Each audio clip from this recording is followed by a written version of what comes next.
And there's something called the internal rate of return, and we are very concerned about that with our investors. And the reason is because we want to make sure that we turn over their money over and over throughout a year or throughout that cycle.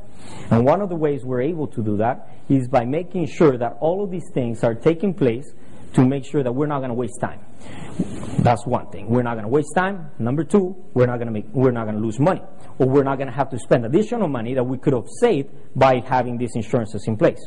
So that's one of the main things that you have to do. Protect your time and protect your money. If you protect your time and you protect your money, then you will be taking care of your investors or your assets as you start purchasing inventory. Always having a real estate attorney or a real estate CPA in place is going to save you a lot of time, especially if you are joint venturing with an investor.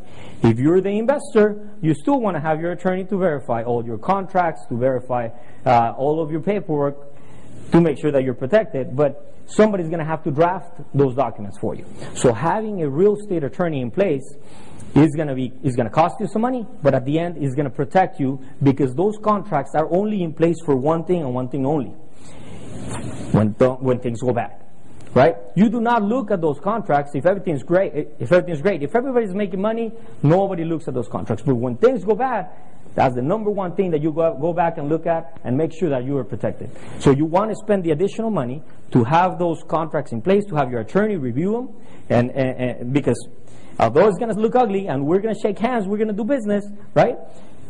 We may not like the terms that we're drafting on that contract, but believe me, we do business right, we won't have to see that contract ever again, right?